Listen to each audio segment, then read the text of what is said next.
Good to see so many of you again. Good to see that even Professor Weller has dropped his tie. So things can be up. Professor McLaughlin is, of course, contrarian here. Just a small household matter. I'll be sharing this session, but then Professor McLaughlin kindly promises to do the heavy lifting here today. It's be far more labor intensive than anything else. Then, welcome back, Dapo. It's of course a cliche to say this man needs no introduction, but today he definitely does not need an introduction. Had that 2 days ago. So Dapo, floor is yours.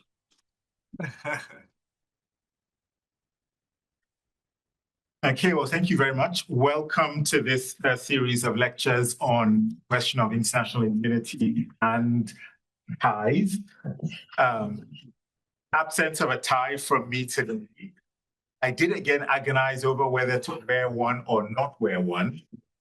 And you will be surprised to learn that I decided that I would in fact wear one. And then I got on the train and I realized that I left the tie at home. So I have left Professor McLaughlin with the task of carrying the banner, and he's got the tie on today. People who had ties on day 1 and day 2, they perceived that I wouldn't be wearing a tie today, and so some of them have dropped it. I want to commend your resilience in coming back for a 3rd day, though I'm not deceived that you're just coming back for the delights of the lecture. I have, in fact, sampled some of the delights of the sandwiches and the other thing, and I'm sure that some of you are here for that, but you've decided to still persevere and come in for the lecture after having the lunch. But it's sort of nice to have today to round off. So in the first lecture, what I did was I provided an overview of the immunities that international law confers on state officials from the exercise of the criminal jurisdiction of other states. And we looked at the reasons for those immunities.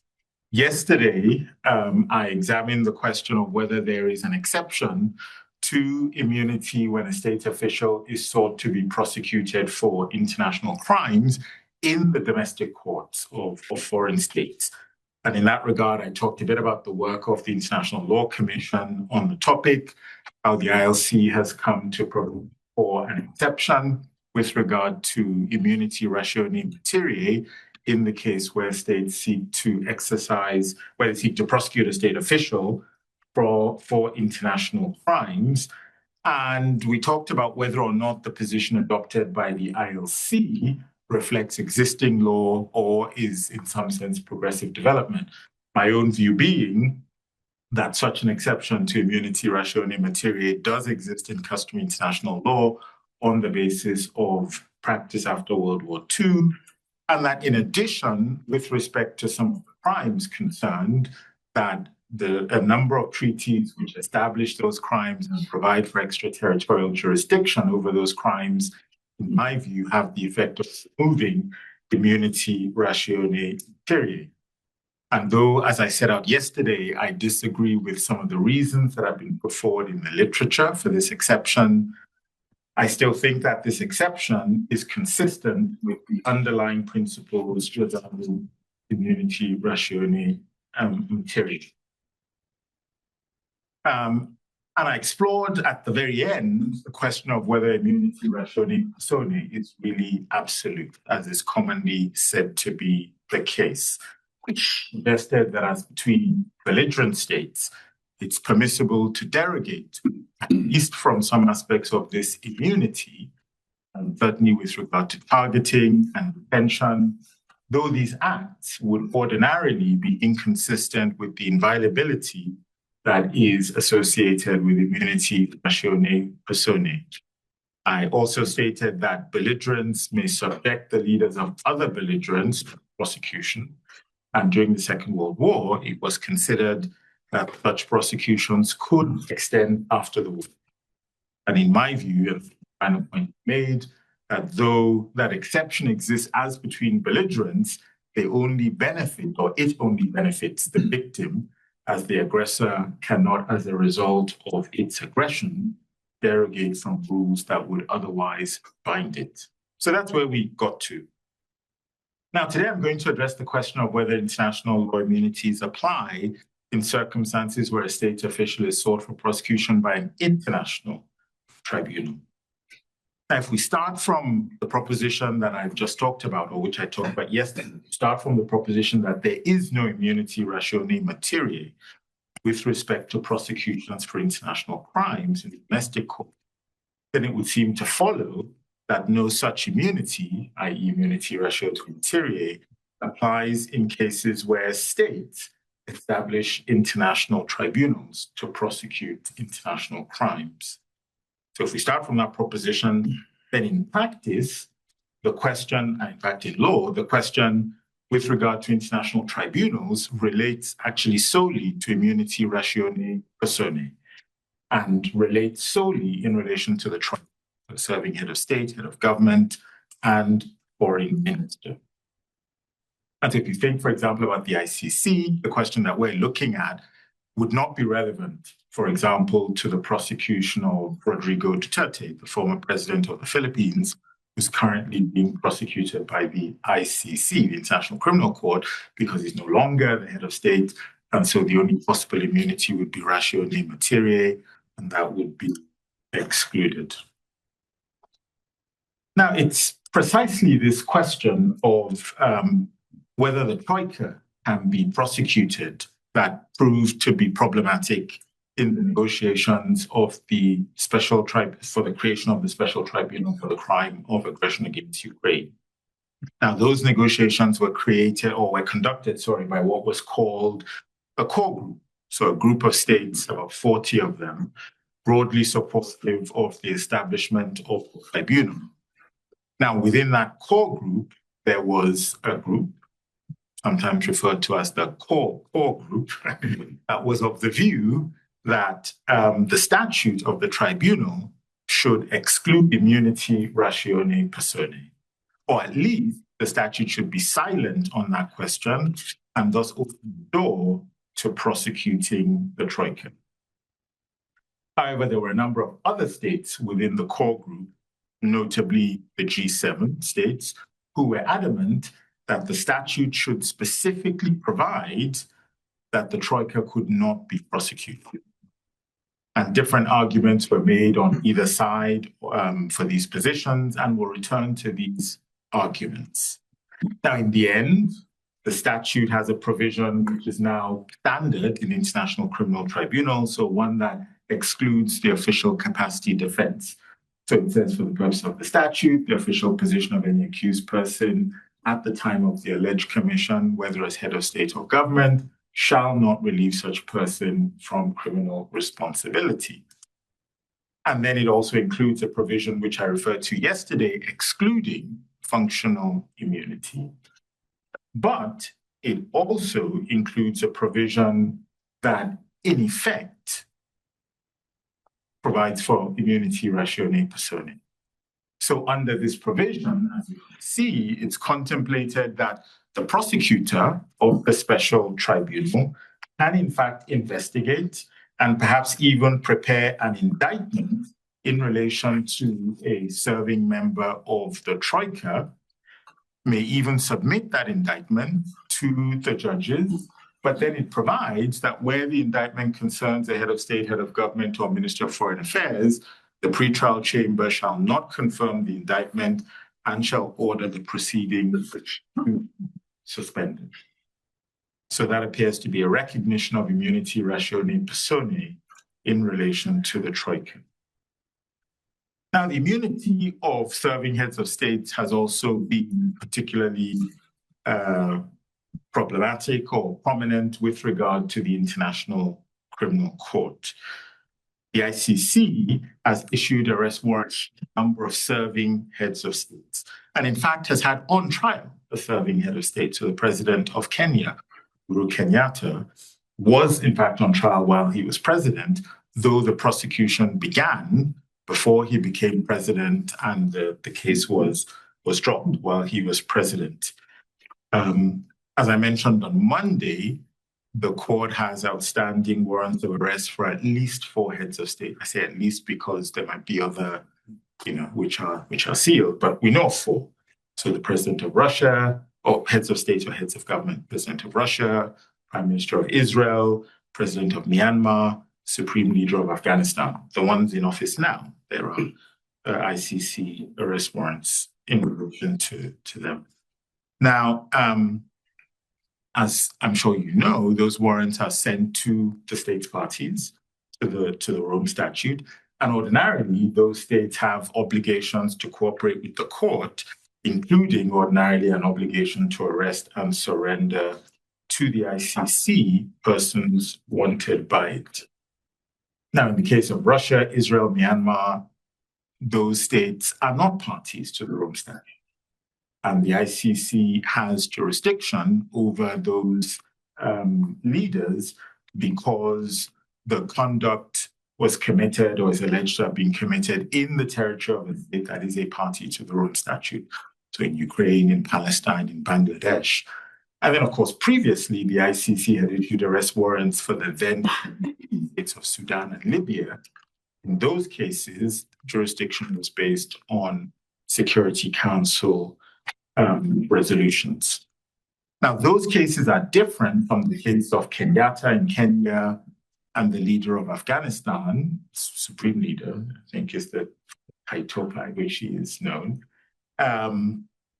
Because, of course, those 2 states, Kenya and Afghanistan at the relevant time, are parties to the Rome Statute, though the Taliban dispute whether or not the then government of Afghanistan intends to ratify, but can leave that aside and assume that Afghanistan and Kenya were parties to the Rome Statute.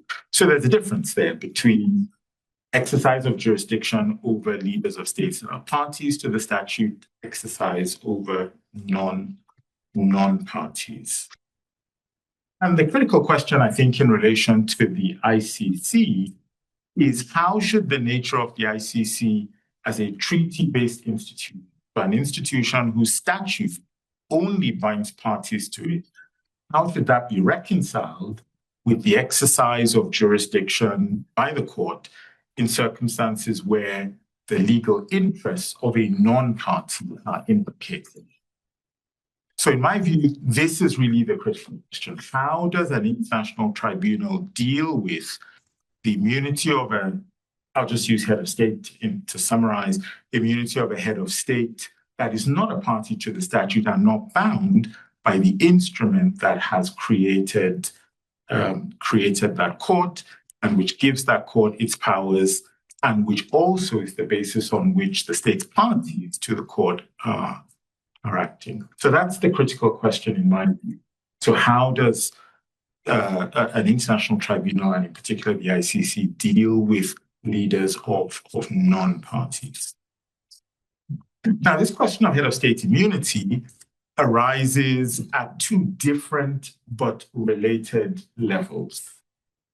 So firstly, there's the question of whether the immunity of the official provides a bar to the exercise of jurisdiction by the ICC itself, by the International Criminal Tribunal itself.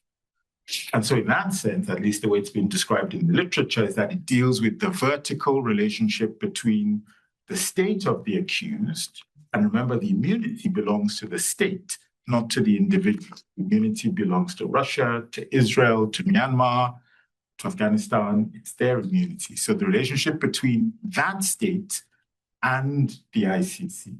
So that's the first question. Now, if the ICC does choose to initiate proceedings against a state official and then proceeds to request arrest and surrender, that then raises a second question, but it's a different question. The second question is whether the official is immune from arrest by the state party to the ICC. In other words, whether or not that official is, whether the immunity of that official subsists when a state is seeking to act at the request of the ICC. So this is what is sometimes described as the horizontal legal relationship. It's about the relationship between the state that is requested to arrest and the state of the official that would ordinarily be entitled to assert immunity. Now, the ICC statute provides for these two relationships in different provisions. So you've got Article 27 of the ICC statute and Article 1998. Article 27(2) deals with immunity of officials at that vertical level that I've been talking about between the court and the state. So 27(2) says immunity for special procedural rules which may attach to the official capacity, whether under national law or international law, shall not bar the court, it's explicitly addressed to the court, shall not bar the court from exercising its jurisdiction over such a person. Now, Article 27(2) reflects an agreement between the state's parties to the statute that their heads of state are not to benefit from immunity ratione personae before the ICC. Now, that provision, of course, you may contrast with the one that I showed you on the Special Tribunal for the Crime of Aggression, where they say, if it's a head of state, you've got to stop. Also, in the Malabo Protocol, so the Malabo Protocol is the treaty that provides for the inclusion of criminal jurisdiction within the remit of the African Court of, the proposed African Court of Justice, not yet in force. But actually, the Malabo Protocol has a provision that explicitly preserves immunity ratione personae. So 27(2) goes one way, the other two treaties go the other way in actually specifically providing for immunity ratione. So Article 98(1) deals with the second level of immunity. So the horizontal level, it's dealing with the relationship between states. Though, as you see, that provision is addressed to the court. So what 98(1) says is that the court may not proceed with a request for arrest or surrender where that would require the requested state to act inconsistently with its obligations, so the state's obligation under international law with respect to another state. So 98(1) is intended to address that horizontal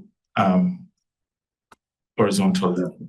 Now, in respect of states which are party to the Rome Statute, the issue of immunity is relatively straightforward, whether it's immunity before the ICC or as between states parties, though the second is not as clear, but I would argue it's straightforward because by accepting 27(2), they accept that the ICC can exercise jurisdiction, and you may say they've sort of waived the immunity of their state officials. And then one might argue that for the purposes of 98(1), where the state concerned or the states concerned are both parties to the Rome Statute, that they would not be acting inconsistently with their obligations. And on the whole, ICC states parties have accepted that, in fact, a number of them include this in their domestic legislation. They include specifically that with respect to state parties, they may actually proceed with arrest and surrender. And the ICC itself actually accepted this checking that as between state parties, that is the So the real question relates to officials of states that are not parties to the ICC statute.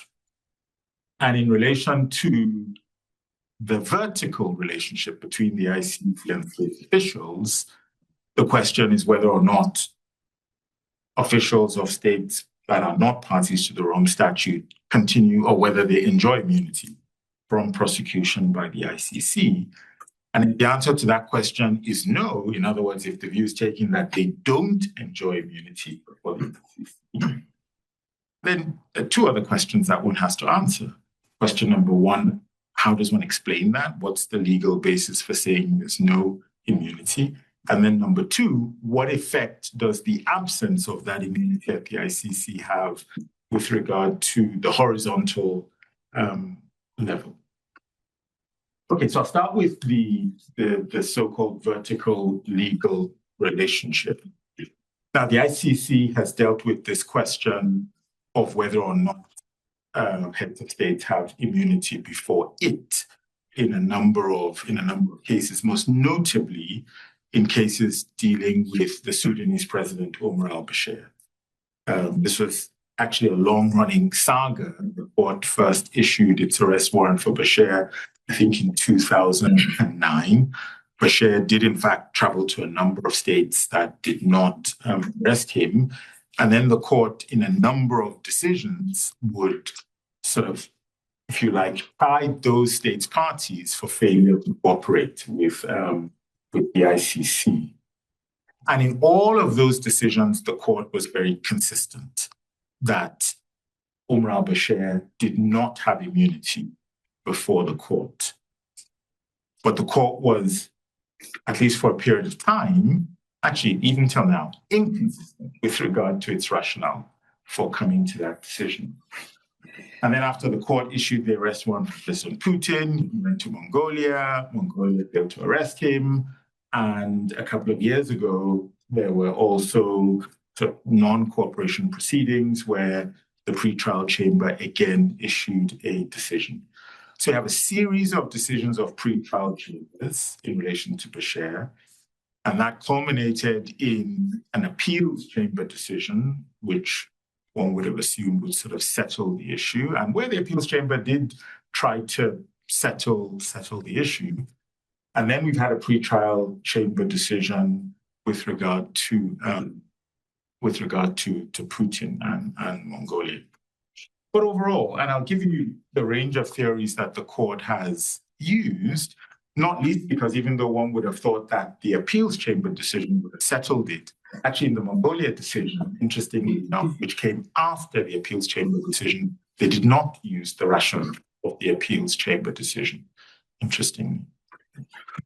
So the court has relied on a number of bases, I would say 4 different arguments that the court has used, the ICC, for its conclusion that there was no immunity for the serving head of a state that was not a party or that is not a party to the Rome Statute.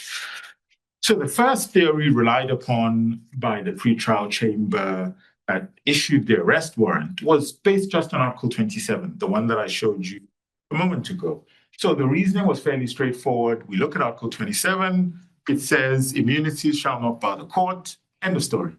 Was more or less the decision. It's an interpretation of the statute, and on that basis alone, the pretrial chamber was convinced that it was entitled to proceed. Interestingly enough, in the decision regarding Putin, just a couple of years ago, essentially the pretrial chamber went back to that theory. On the basis of Article 27.2, this is what binds us, and that was more or less it. Then the court has relied on the second theory, which was the one that the appeals chamber sought to establish in the Bashir decision. So it was a unanimous decision of the appeals chamber, I should say, with then 4 of the judges having a separate concurring opinion. I think all told, it's about 300 pages, and I don't know how many of you have waded through I think more than 300 pages all told. And the essence of it, and we'll discuss this maybe in a bit more detail, the essence of it was that according to the ICC Appeals Chamber, under customary international law, there is no immunity for persons wanted for prosecution by international criminal tribunals. And on this view, the court wasn't relying on the ICC statute as such, but was saying independently of the ICC statute, this immunity does not exist before international courts and tribunals. And in fact, to go further, and we'll come back to this, in their view, the effect of this was also that a state that was acting at the request of an international tribunal is also not obliged to accord immunity. We'll come back to it. Now, the third and the fourth, and their variations on a theme, really, theories that the ICC pretrial chamber relied upon were based on Security Council resolution in the case of Bashir, Recall that in that case, the ICC had jurisdiction based on a referral by the UN Security Council. And the slight difference between the two is that in the third theory, the pretrial chamber justified the lack of immunity on the basis that the Security Council had waived the immunity when it imposed an obligation on Sudan to cooperate. So it's sometimes called sort of waiver theory. And then the fourth is one that says, well, the Security Council referral effectively places Sudan in the position of a state party. So imposing obligation on Sudan is in the position of a state party, and because the states parties have agreed that there's no immunity, in effect, the same applies to Sudan. So I should note that I've written on this and I have accepted this fourth theory in my own writings, but I won't dwell on that because actually the more recent cases have not come on the basis of Security Council referrals. And so we need to find some of the rationale. And in any event, if either of these two are correct, then you don't need these at all. Though that is the case, actually, the ICC appeals chamber in Chichele, though they said there was no immunity under customary international law before international tribunals, they adopted a sort of belt and braces, and they said in relation to Chichele, in any event, they accepted this theory as well for there being a lack of immunity. But in the cases before the court now, Putin, Netanyahu, Myanmar, it will have to be either the first or the second or something else. Okay, so I'm going to focus on the second theory, the sort of the customary international law argument, no immunity before international tribunals. But before that, let me address the first one, actually, the one that says that bases it solely on Article 27. Now, one would have thought that that was sort of dead or regarded as irrelevant because the appeals chamber spent this kind of 300 pages relying on number 2, and then only to get the next big case, the one relating to Putin, and you can just do a control F. The words customary international law do not appear in that decision relating to Putin.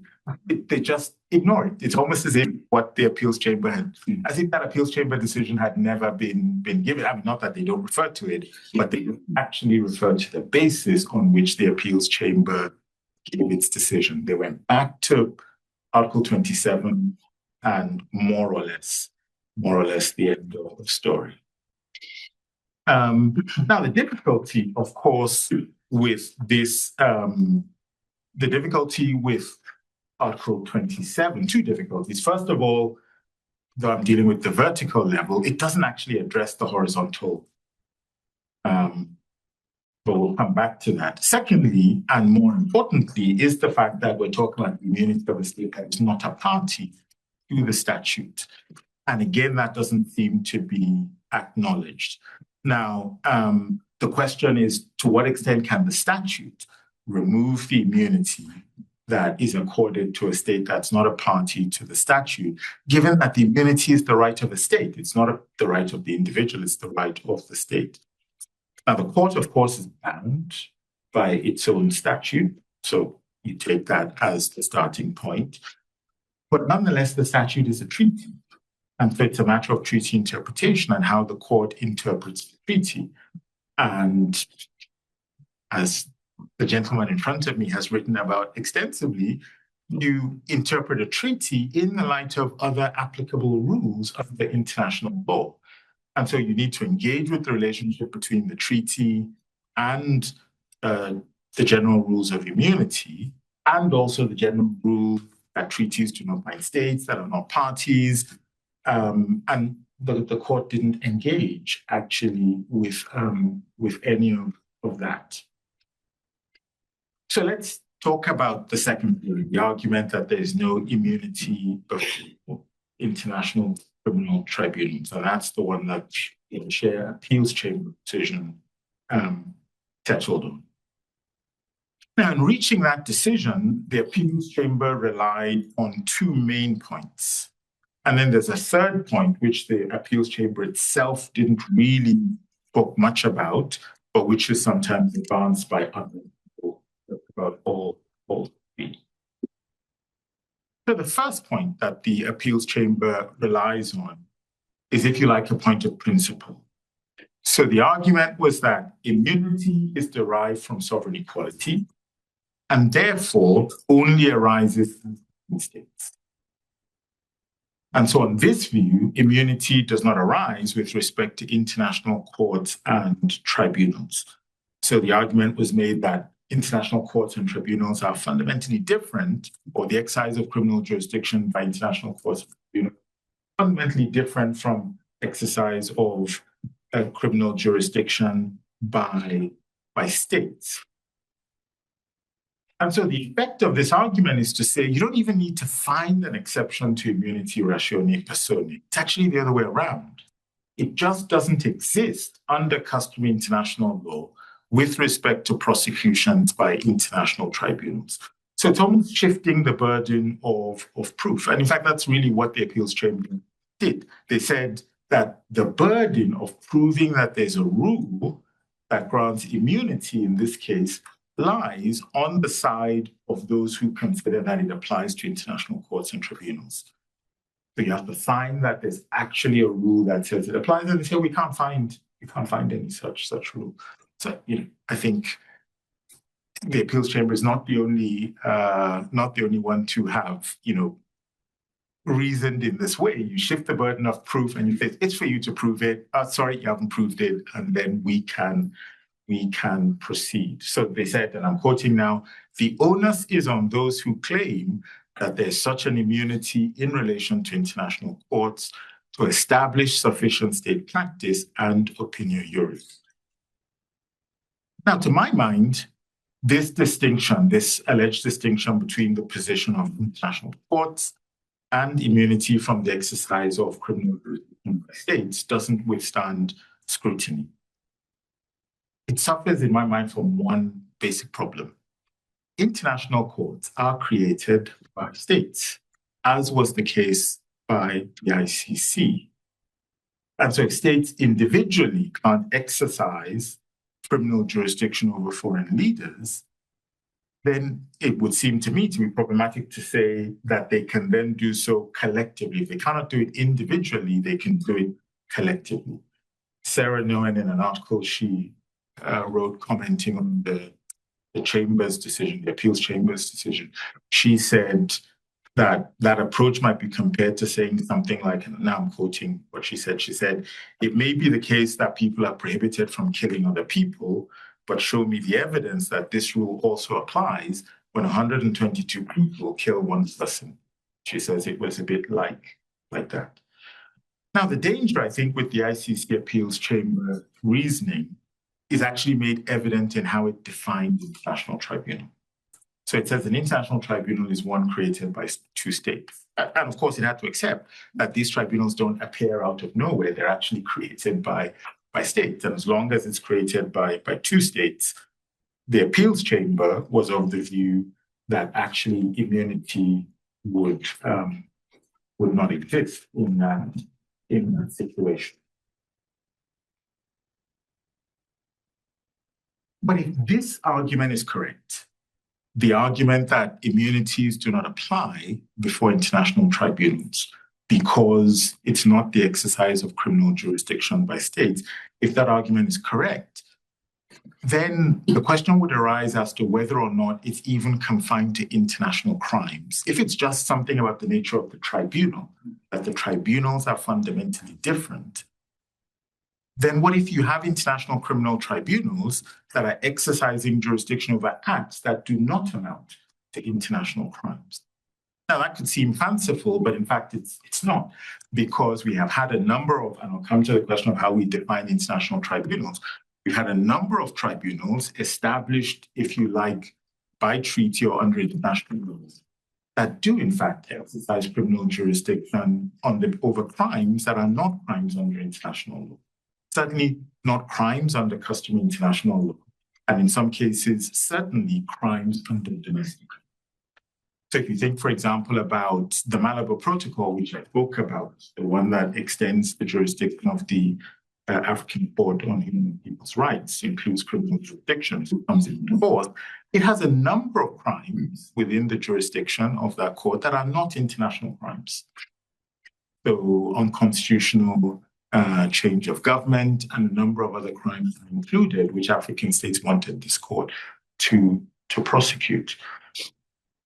Slightly different, but the Special Court for Sierra Leone also included prosecution of domestic crimes under the law of Sierra Leone.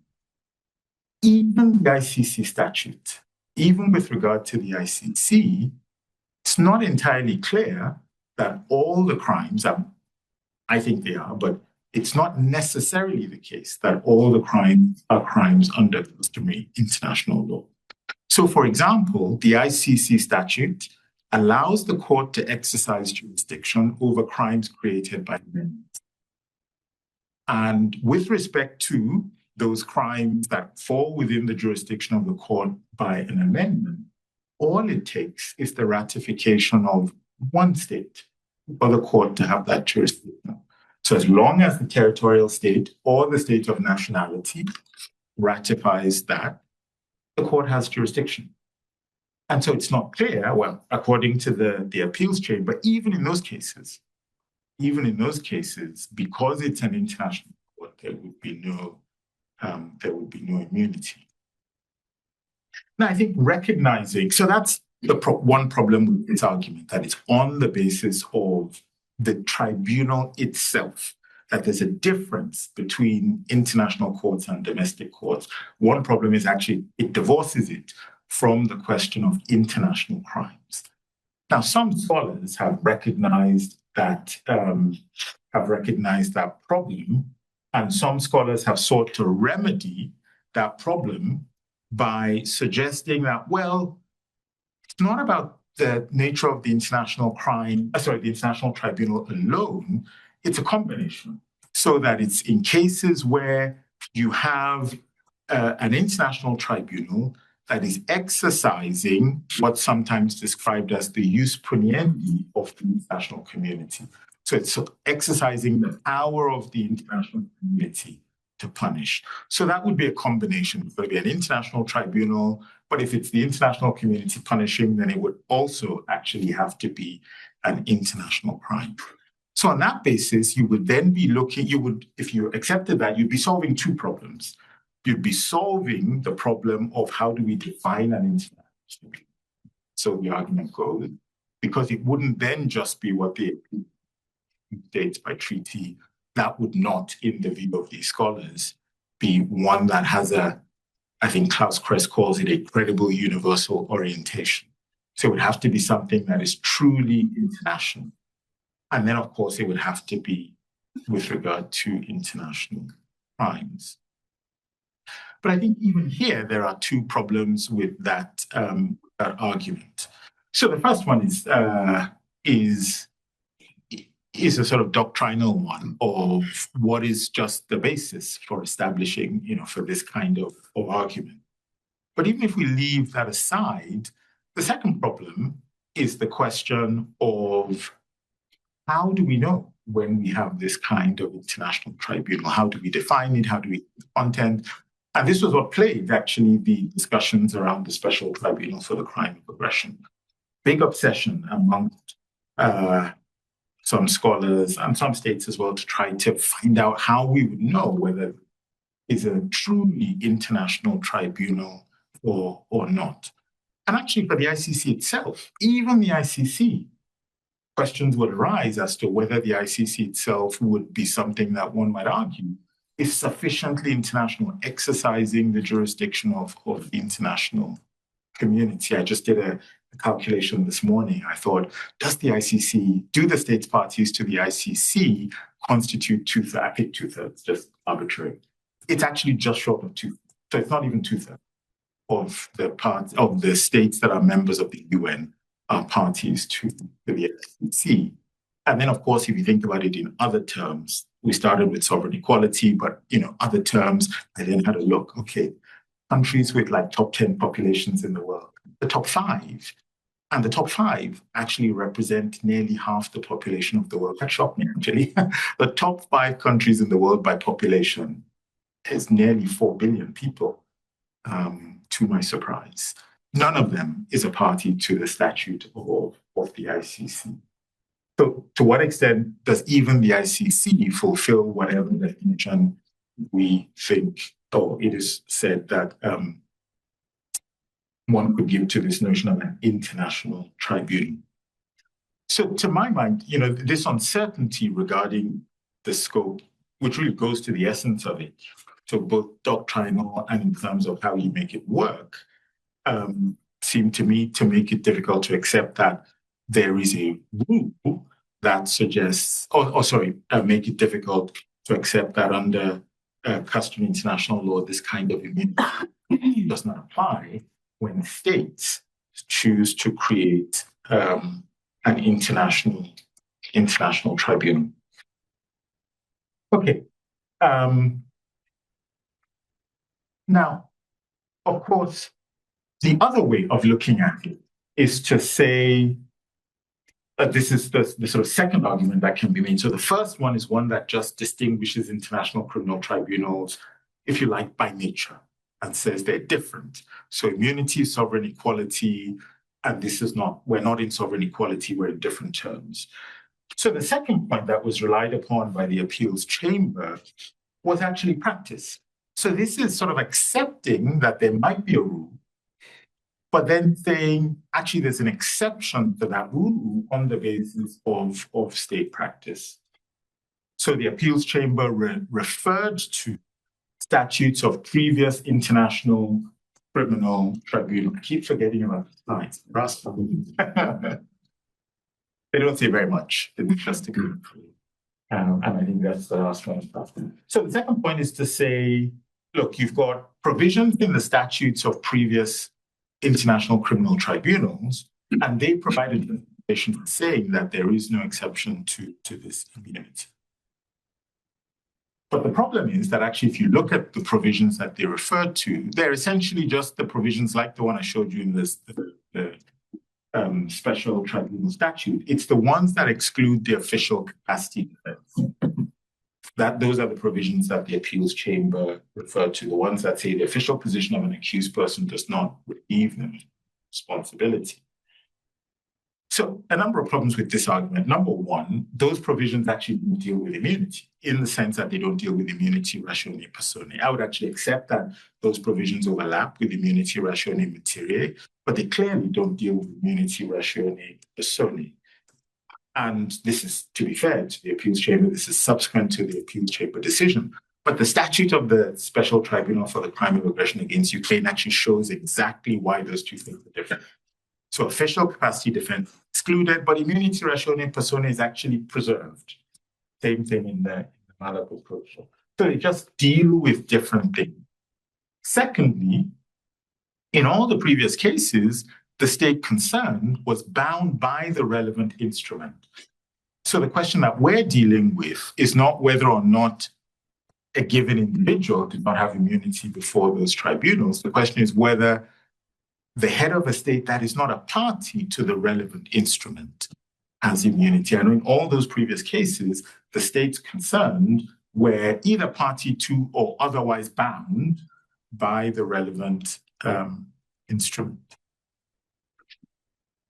And then thirdly, insofar as one is dealing with practice, there is actually practice that, at least recent practice for sure, where states have opposed the existence of a rule of customary international law that will suggest that there is no immunity. Now, a lot of that has developed in the context of the Bashir saga, but that practice nonetheless exists and was there, certainly by the time the appeals chamber made its decision. So, for example, the African Union had repeatedly declared that belief in customary immunity ratione personae, in fact, adopting decisions in that regard. So there is, in fact, some practice. But what about today? So post the decision in Bashir, and in the light of more recent developments in the ICC. So in evaluating the position on customary international law, of course, we'll need to think about the reaction of states to the arrest warrants against Putin and Netanyahu. And the question is, insofar as we're talking about customary international law, do these actually, does that development change things? The difficulty is, as you know, the reaction of states has been mixed. Some states have expressed willingness to abide by the decision of the ICC, in fact, to arrest those leaders if they were to come to their territory. And other states have expressed a different view, and some have just been ambiguous. So though there has in fact been practice since then, it's very difficult to show that that practice moves the needle one way or another. So in my view, those two arguments that the ICC Appeals Chamber relied on don't stand up to scrutiny, to the first two that I have on the slide.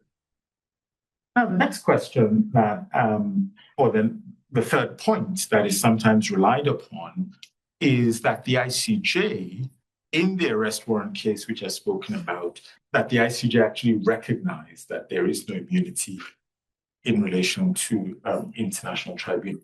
Because the court did talk about circumstances where a serving foreign minister or a foreign minister, should I say, could be prosecuted. They gave a number of scenarios. And the last one, the court said, was that there is no, that the foreign minister may be subject to criminal proceedings before certain international courts where they have jurisdiction. And the argument has been made that this establishes an exception to immunity, to at least recognize such an exception. In my view, though, the court was simply making reference to the fact that the statute in some courts, like the ICC itself, and the court, in fact, did make reference to specific provisions of the statutes of courts. I think it was simply recognizing the fact that the statute of some courts provide for a lack of immunity. It is the case that there is no immunity before certain criminal tribunals. That doesn't answer the question of whether or not those statutes that the court referred to apply in respect of states that are not bound by that instrument. So it seems to me that the words of the ICJ are being used to carry more weight than they can bear. Okay, let me come back to the horizontal level problem. So, and this is the real problem that is facing states. So the real problem that's facing states is ICC issues an arrest warrant for President Putin, Prime Minister Netanyahu, whoever. And the question is, are these states entitled to, bound to arrest these individuals if these individuals come into their territory? That's the real question. And for some states, those that believe that there is no immunity for the officials of third states parties, the question is whether now there's a conflict of obligations. So they're clearly parties to the ICC statute, and whether that then requires them to violate their obligations in relation to these states.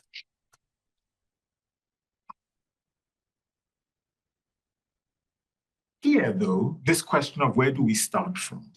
Do we start from absence of a rule and you have to prove the rule? Or do we start from we have a rule, we have to find an exception? Here at this horizontal level, it's actually relatively straightforward. We know that as between states, one state is bound not to exercise criminal jurisdiction over the head of state of another state. We know that that's the rule. And we know that that rule applies also to situations of arrest and detention. So in this scenario, it's quite clear that you would have to find an exception. You would have to find a way to assert that when the state is acting at the request of an international court, that there is, in fact, no immunity. And the ICC Appeals Chamber tries to engage with this a bit. They try to engage with that question. And the argument that was made was that in situations where a state is requested to arrest by the ICC, that state is not actually exercising its own jurisdiction. It's acting, if you like, as some kind of surrogate or some kind of proxy for the ICC, and that this does not engage the interstate immunity rule. But to my mind, this argument just doesn't hold up. So if we think about it formally speaking, it's just a question of attribution.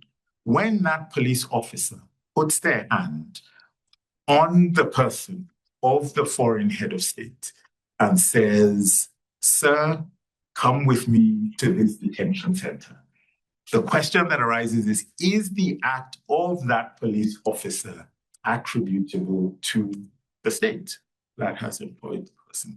Or when you have a court decision in those national systems that require a court to certify them, is that act attributable to the state? Because if it is, then it clearly engages the interstate immunity rule. That rule will be engaged. Now, the argument that has been made that, well, it's the organization acting through the state. We've had a lot of cases and discussion about the extent to which the acts of state organs are attributable to international organizations. And for this purpose, the ICC is an organization. And we know that the threshold for attribution of the conduct of state organs to international organizations, we know that that threshold is a high one. And we know also that even if a state is merely implementing a binding decision, even if a state is merely implementing a binding decision of an international organization, that does not mean that that conduct is not attributable to the state. We've had lots of cases where precisely those questions have arisen, whether the state's human rights obligations are engaged in circumstances where it is acting at the request of an international organization. And even if the acts are attributable to the international organization, that does not exclude the fact that they are also attributable to the state. So it's not a binary. It's attributable to the organization. It's therefore not attributable to the state. The two things actually can be true and very often aren't true. Then you get to that argument, the one that says, well, it's kind of enforcing the jus puniendi of the international community. So the argument that this is the international court, one or international court it is, that's sort of acting on behalf of the international community, it seems to turn things the other way around. So I think it was Roger O'Keefe who said in argument actually before the ICT, because they allowed amicus curiae to come in, and Roger in his humorous manner, he said, look, this mischaracterizes the relationship between the court and its parties. It's the states that have conferred jurisdiction on the court. It's not the court that confers jurisdiction on the state, which is in effect the argument that when the state is arresting, it is simply acting on behalf of the basis of the court. And what you then get to is something that says, if you take all of these arguments in substance, say, well, the states are not entitled to do this individually. But if they, in fact, get together and create an international tribunal, not only can the international tribunal exercise that jurisdiction, but then that international tribunal can actually give those states the power to do things domestically, which they would not be able to do. That's, in effect, where we get to with this argument. I think another problem, sort of doctrinally here, is if this argument is correct, that there is no immunity whenever you're acting at the request of the ICC or at the request of an international court, because you are not, in fact, the one that is exercising that power. The question is then, what is Article 98.1 doing in the statute? Because Article 98.1 says the court may not proceed with a request or surrender, which would require the requested state to act inconsistent with its obligations under international law. That argument by the appeals chamber says, actually, you're never acting inconsistent with your obligations when you're acting at the request of the court, because it's not you. You are just, in fact, assisting. And so the effect of that argument is really to render Article 91 redundant. Now, some have said, well, it's not quite redundant because it might arise, for example, say in relation to like property of the third state, consular relation. And you are now in the position where if it's a request to arrest the head of state, there's no immunity. But if you say you want a document, which might be, then you have to respect that immunity. That would be the position that one would come to. So I'll say that to my mind, none of these are really persuasive arguments with respect to immunity before international criminal tribunals.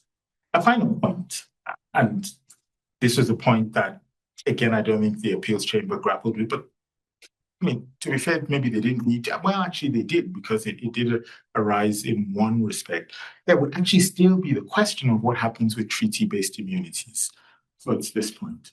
How would you deal with treaty-based immunities, of which there are actually quite a number of them? So even with regard to Bashir, when Bashir went to South Africa, and likewise, actually, when he went to Jordan, he went for heads of state summit. So AU or Arab League. And in those cases, he was the representative of the state to an international organization, and actually there were relevant treaties there. The same would be true if it was, say, a UN summit, the General Convention on Privileged Immunities of the UN. The question would arise, how would this absence of unity under customary international law actually interact with state immunity? So I'm abusing the fact that we still have a bit of time for Q&A, just to make two more points. I mean, and so that would be a problem with this customary law, that you would still have to think about the interaction of treaty-based immunities. But to sort of wrap up and to think about sort of where we are in relation to the situation. So even if I'm right, that the court is wrong, and that there is, in fact, immunity with regard to officials of states that are not parties to the Rome Statute, even if that is correct, the fact remains that the court has held otherwise. And the fact remains that the court has issued requests to parties to the statute, asking them to arrest and surrender. So the court has not, in fact, respected Article 98.1, which is directed to the court. It has, in fact, proceeded with that request. And the question is, what should the state's parties do? So essentially, if I'm right, the state's parties are in a position where they owe an obligation to the non-state party. Not, I'm talking about the horizontal level now. They owe an obligation under customary law to the non-state party not to arrest and surrender. But according to the court, they owe an obligation under the Rome Statute to arrest and surrender. So they have these inconsistent obligations owed to different entities. Now, there's nothing in international law that actually, if the court is right with regard to what it says, once you move past the systemic integration arguments, there's no way of resolving that. So international law knows of situations where I can owe an obligation to Sandy, but I enter into a commitment which is inconsistent with the obligations that I owe to Campbell. That's possible. And the question is, how is this to be resolved? There's another issue which I think is at stake, which is I wondered whether I should call this a rule of law issue, but I'm not sure whether it's actually a rule of law issue. But there's a question around whether states should regard themselves as free to disobey decisions of courts because they are of the view that the decision of the court is wrong, whatever the reason why they think the decision of the court is wrong. And that's the difficulty here, that even if the decision of the court is wrong, in general terms, we don't want states to say, well, as long as you think that the decision of the court is wrong, you go ahead and you do what you want to do anyway. And that's, in effect, the position that states are in. And so one can see the kind of trend towards complying with those court decisions, even though formally speaking, there is no reason to prioritize the decision or the obligation that a court has jurisdiction over the obligation that a court doesn't have jurisdiction over. Because that's the question. There is a court that will deal with the obligation under the ICC. And in many cases, there is no court that will deal with the obligation that you have with regard to the non-state party. And so the tendency, and I think for some good reasons, is that states will prioritize those decisions where there is a but the problem with that is it doesn't actually solve the fundamental tension, and it will really, I think, only continue to exacerbate that fundamental tension that we.